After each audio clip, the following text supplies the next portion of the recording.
students, I welcome you all to our Springdale Senior Secondary School online learning platform. Today we will be dealing class 8 chapter number 8 Women, Caste and Reform. In this video lecture we will get to know about Association for Reforms, changing the life of women, caste and social reform, the fight against untouchability. Now let's see. The Indian society during 19th century was divided into caste line and gender. Social evils including caste system, intouchability, illiteracy, sati, child marriage, polygamy, superstitious, infanticides, etc. The upper caste stayed away from lower caste. Indians form reform association in different part of country. 19th century में जो Indian society थी वो cast और gender के बीच में divide हो चुकी थी, तो वहाँ पे बहुत सारे सोशल इविल्स होने लग गए, like caste system, untouchability, illiteracy, Sati, child marriages, superstitious, upper caste stay away from lower caste. तो इन सब को ये जो क्रब था इविल्स का, उनको रिमूव करने के लिए कुछ इंडियंस ने रिफॉर्म्स चलाए थे डिफरेंट पार्ट ऑफ कंट्री में. Association for Reforms. A reformist trend started in India during the first half of 19th century. Brahmo Samaj. Brahmo Samaj was made a significant contribution to making of modern India. It was started in Calcutta on 20th August 1828 by Raja Ram Mohan Roy and Debendranath Tagore, including abolition of caste system, dowry system, emancipation of women and improving the educational system. ब्रह्मो समाज का बहुत ज़्यादा contribution था modern India को बनाने में. ये जो मिशन था ये कैलकटा में 20 अगस्त को स्टार्ट हुआ था राजा राम मोहन रॉय और देवेंद्रनाथ टैगोर से, और इस मूवमेंट में जो कास्ट सिस्टम है, डॉरी सिस्टम है, एमेंसिपेशन ऑफ विमेंस है, इन सब को अबॉलिश करके एजुकेशन सिस्टम को इम्प्रूव करना ही इनका एम था. समाज. It was established by Keshab Chandra Sen and K. Naidu. K. Naidu visited Calcutta to study the Brahma Samaj. He named Ved Samaj as Brahma Samaj of Southern India in 1871, and it attacked the caste system and promote education system. जो वेद समाज था वो केशव चंद्र सेन और के नायडू ने establish किया था. कुछ समय बाद वो कैलकटा में जब ब्रह्मो समाज को पढ़ने गए थे तो उन्होंने वेद समाज को ब्रह्म समाज का ही नेम दे दिया था 1871 में, और वो भी उन्हीं के प्रिंसिपल पे चले थे. वो भी कास्ट सिस्टम को अबॉलिश करके एजुकेशन जो विमेंस के लिए था उसको प्रमोट करना चाहते थे. प्रार्थना समाज और prayer society in Sanskrit was founded by Dadoba P. Thackeray brother Atmaram in 1867. Keshav Chandra Sen visited Maharashtra and aimed to make people believe in one God and worship only one God. This association worked for the abolishment of caste system, untouchability, widow remarriages, Hindu-Muslim unity and the spread of modern education. ये प्रार्थना समाज और prayer society को Dadoba P Thackeray ने 1867 में found किया था. जब केशव चंद्र सेन ने महाराष्ट्र विज़िट किया था तो उनका एक ही एम था, वो लोगों को बिलीव करवाते थे वन गॉड, और वो यही कहते थे कि एक ही गॉड की वर्शिप करो. ये जो एसोसिएशन था ये वर्क करता था कि जो कास्ट सिस्टम और अनटचेबिलिटी है उसको रिमूव किया जाए, एबॉलिश किया जाए और विडो रीमैरिजेस हिंदू मुस्लिम यूनिटी को स्प्रेड किया जाए। Arya Samaj was founded by the Swami Dayanand Saraswati in 1875. This association worked for remarriages of widow. ये जो आर्य समाज था स्वामी दयानंद सरस्वती ने 1875 में फाउंड किया था और ये जो एसोसिएशन था ये विडोज़ की रीमैरिजेस करवाने का काम करता था। Ramakrishna Mission is an Hindu religious and spiritual organization. This mission is named after an inspired Indian saint Ramakrishna Paramhans and founded chief disciple Swami Vivekanand on 1st May 1897. जो Ramakrishna mission था वो Hindu religious और spiritual organisation था। ये जो mission था उनका जो नाम दिया गया था वो इंडियन सेंट रामकृष्ण परमहंस का दिया गया था और इसको फाउंड किया था उन्हीं के डिसाइपल स्वामी विवेकानंद ने 1 मई 1897 को। The organization mainly propagate Vedanta and yogic idea, ये वेदांता और योगिक आइडिया को प्रोपोगेट करते थे। Apart from religious and spiritual teaching, the organization carry out extensive educational and philanthropic work in India. ये खाली रिलीजियस और स्पिरिचुअल टीचिंग्स ही नहीं देते थे, इसी के साथ साथ ये एजुकेशन को भी प्रमोट करते थे, उसी के साथ doing good to other philanthropic work करते थे इंडिया में। Satyashodhak Samaj was a social reform founded by Jyotiba Rao Phule in Pune, Maharashtra on 24th September 1873. Mission of education and increase social rights and political access for unprivileged group, especially on women, Surdas and Dalit in Maharashtra.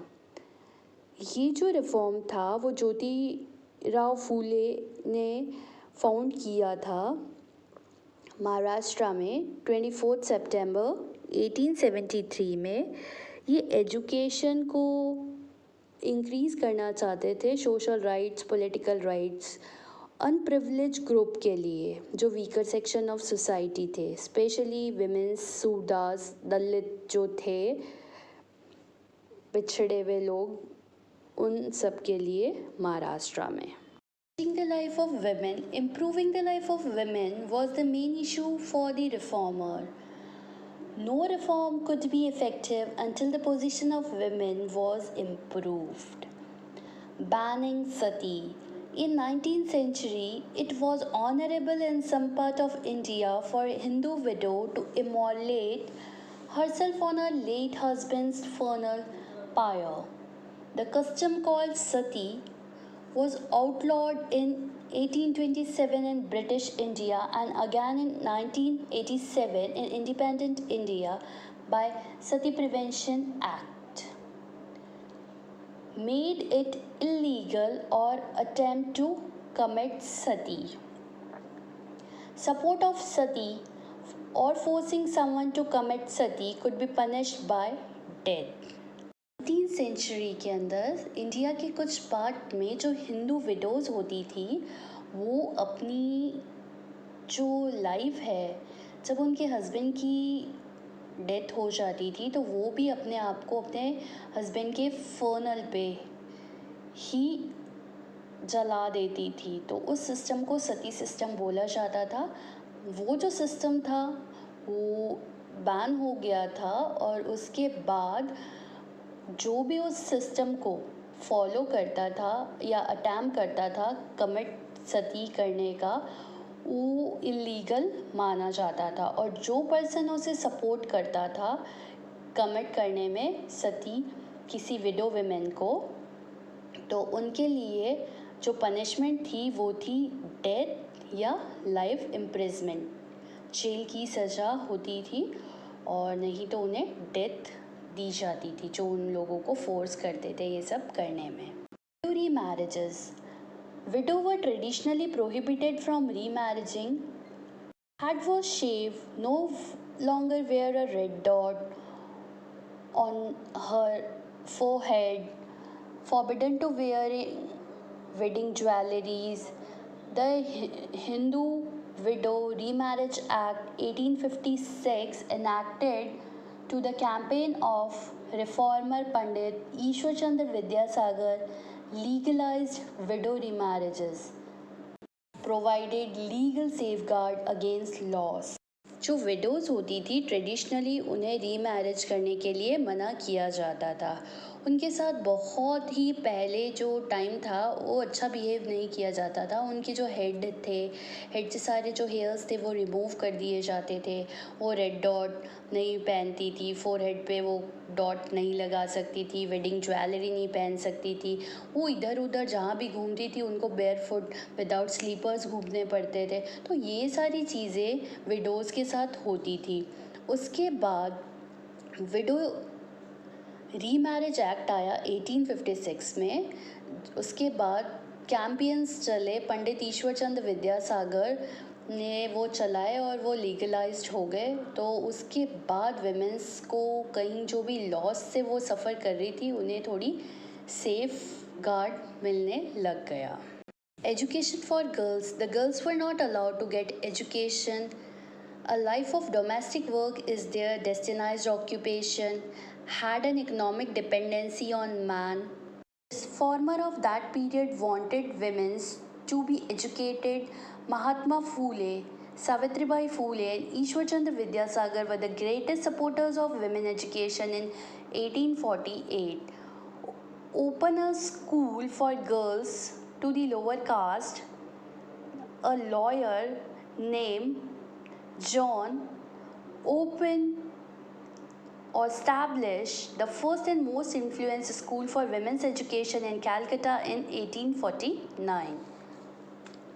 Times में girls को education नहीं दिया जाता था और उनकी ये thinking थी कि जो लाइफ है गर्ल्स की वो डोमेस्टिक वर्क करना ही उनका मेन ऑक्यूपेशन है और उन्हें एजुकेशन नहीं दिया जाता था। तो वो इकोनॉमिकली क्या होती थी, मेंस पे डिपेंड रहती थी।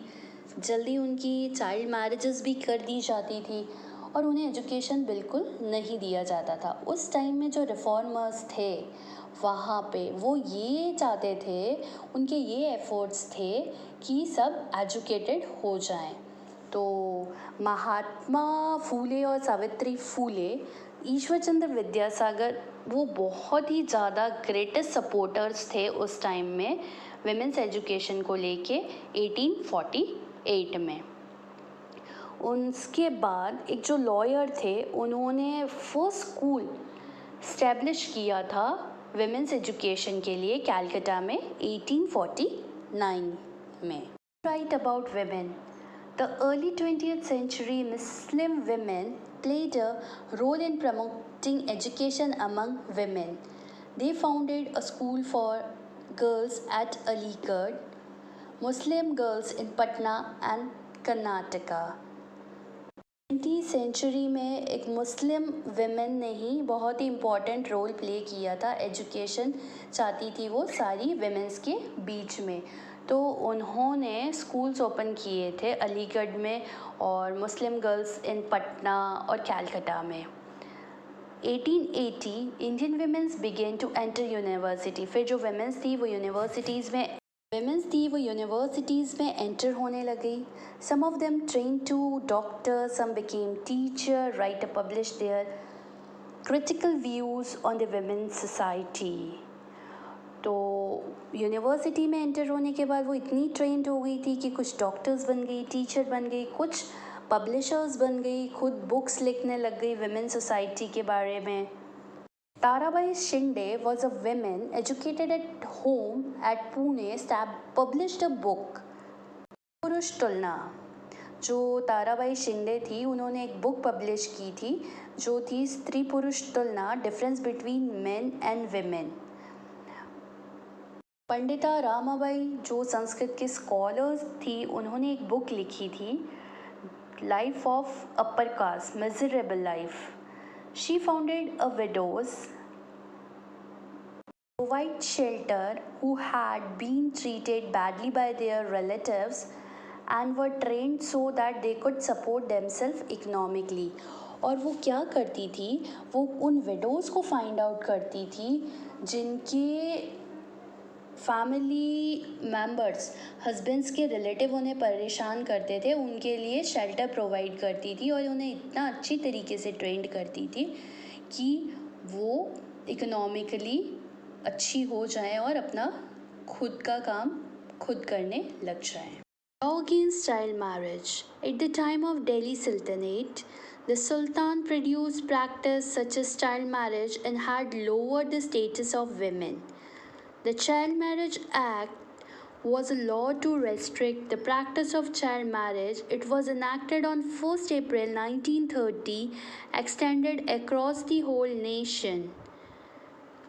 Its goal was to eliminate the stress of married life and early death.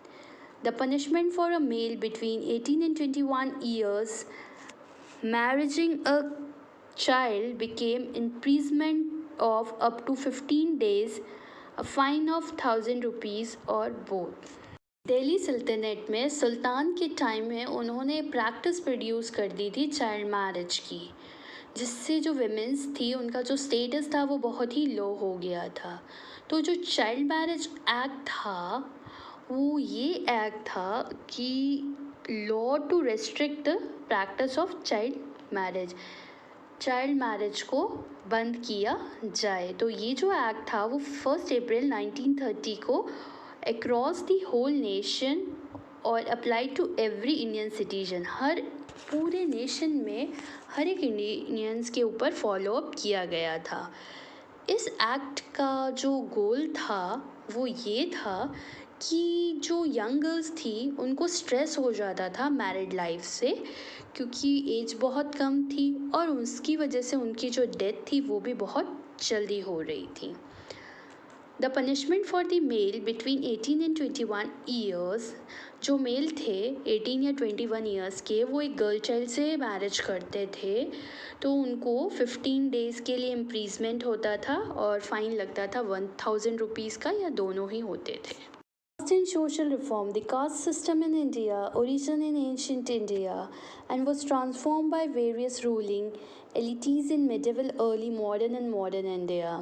The caste system became legally rigid during the Raj, when the British started to enumerate castes during their tenure between 1816 and 1920.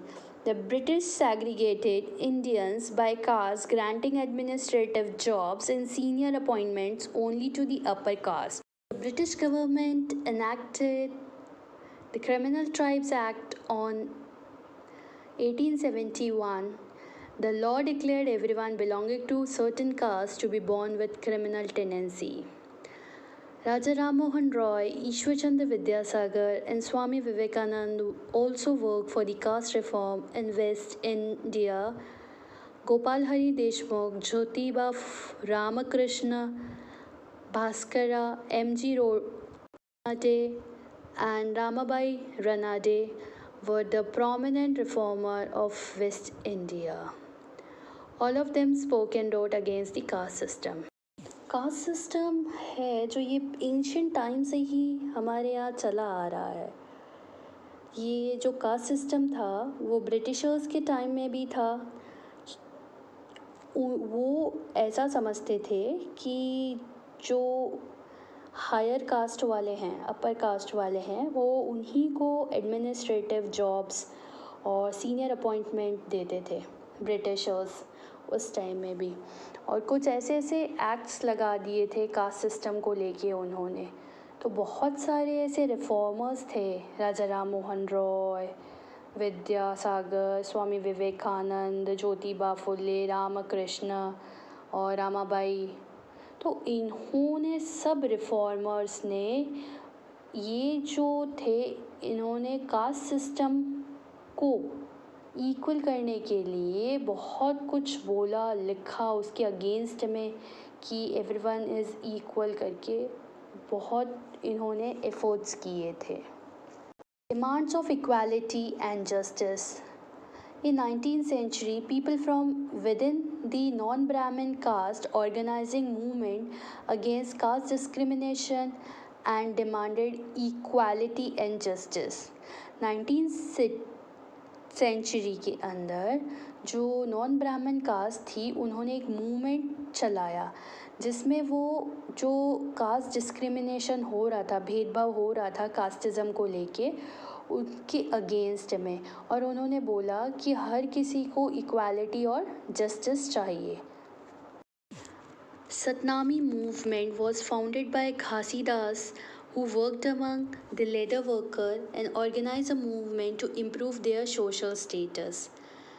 In eastern Bengal, Haridas Thakur worked among Chandals cultivator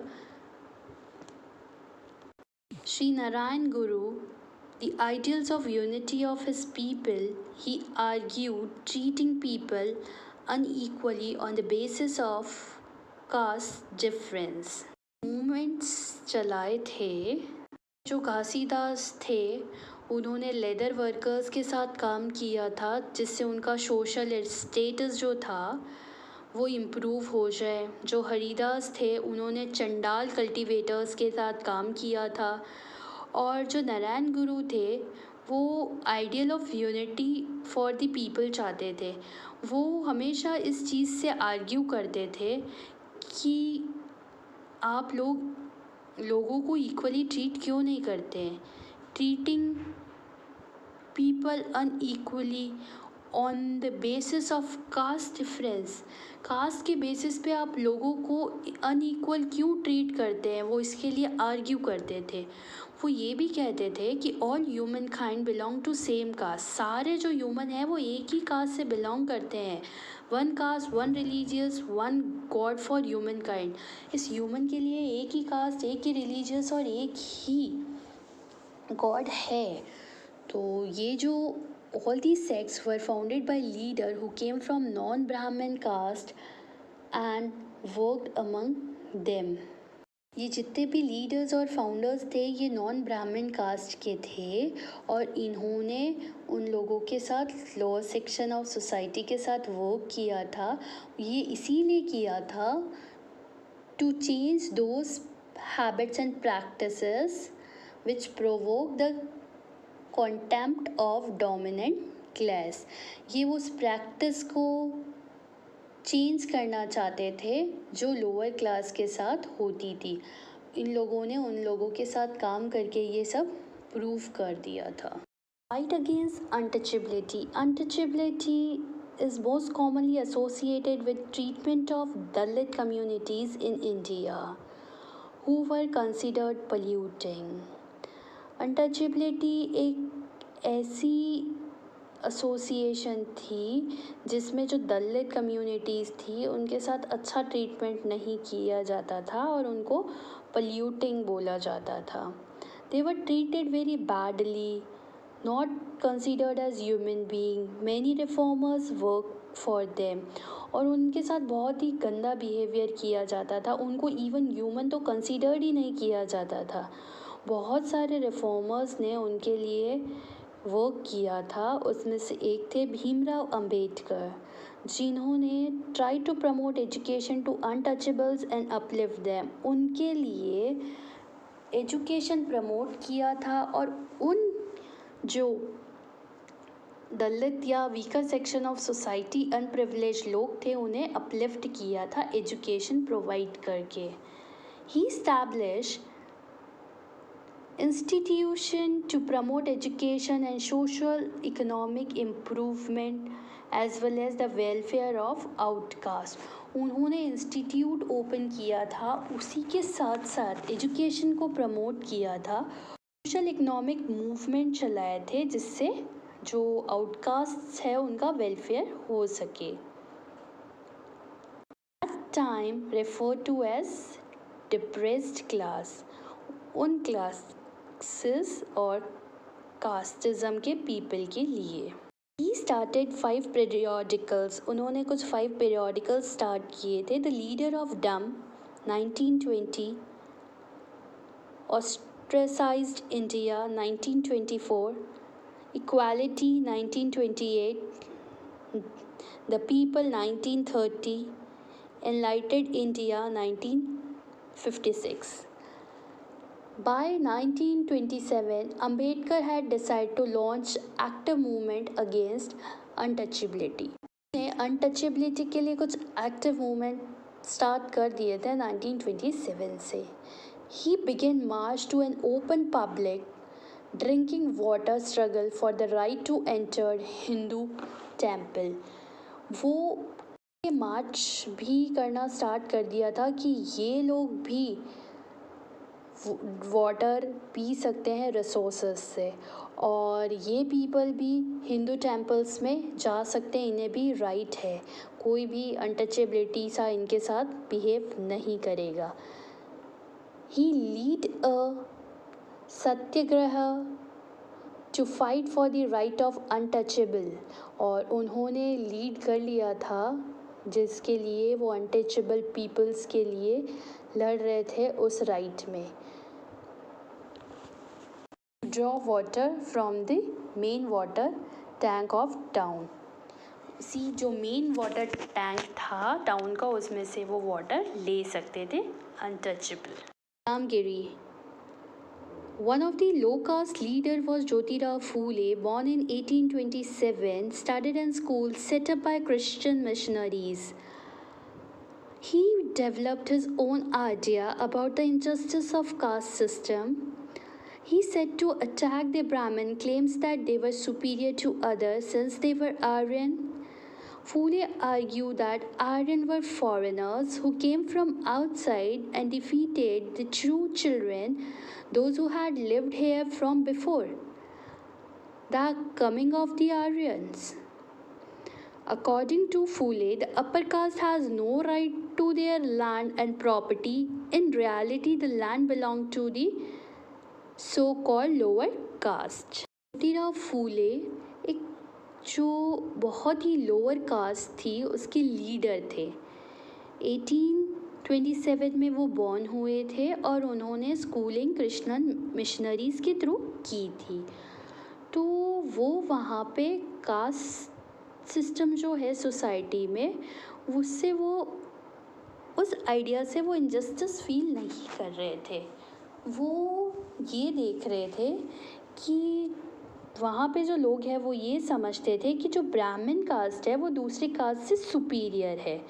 तो उन्होंने ये बोला कि जो Brahmins हैं वो तो Aryans थे, और जो आर्यंस थे वो फॉरेनर थे और वो बाहर से आए थे, तो वो कैसे आके इस कंट्री में जो यहाँ चिल्ड्रन रह रहे हैं उनको डिफीट कर रहे हैं जो ऑलरेडी यहाँ पहले से रह रहे थे। वो कहते हैं जो आर्यन से पहले यहाँ पे थे उनका राइट ज़्यादा है कि ब्राह्मण्स का।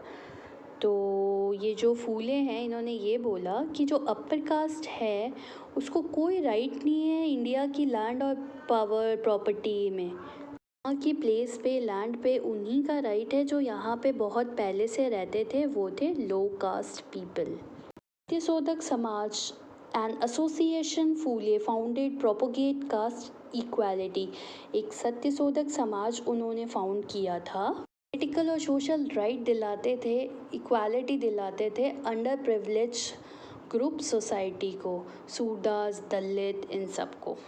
According to Gandhiji, untouchability is a deeper wound in the whole body of Hindu politics. He made it his life mission to wipe out untouchability to uplift the depressed people. Various meetings responding of Harijans' welfare. He led several processions of Harijan with other upper caste people and made participate in puja, bhajan, kirtan and Purans. Gandhi ji ये बोलते थे कि ये जो untouchability है ये injury है human body of politics में, तो वो इससे मिशन के थ्रू निकालना चाहते थे और जो डिप्रेस सेक्शन ऑफ सोसाइटी है उन्हें अपलिफ्ट करना चाहते थे, उन्हें ऊपर उठाना चाहते थे। बहुत सारी मीटिंग्स उन्होंने ऑर्गेनाइज़ की थी जिससे हरिजन का वेलफेयर हो सके, और बहुत सारे ऐसे प्रोसेशन हरिजन्स क्लास के साथ चलाए थे जिससे कि वो वहाँ पे पार्टिसिपेट कर भी सकते हैं हरिजन अपर कास्ट के साथ, लाइक पूजा, भजन, कीर्तन and Puranas. In 1932, Gandhi begins a new campaign to improve the life of untouchables, और एक कैंपेन चलाया था 1932 में जिससे जो अनटचेबल पीपल थे उनकी जो लाइफ थी वो इम्प्रूव हो सके। कैंपेन चलाया था जिसमें उन्होंने ये बताया था कि हरिजन को द चिल्ड्रन ऑफ गॉड, उन्होंने हरिजन्स को भगवान के बच्चे ही बताए हैं। और on 8 May 1933 Gandhi became a 21-day fast of self-purification and launched a new year campaign to help the Harijan movement।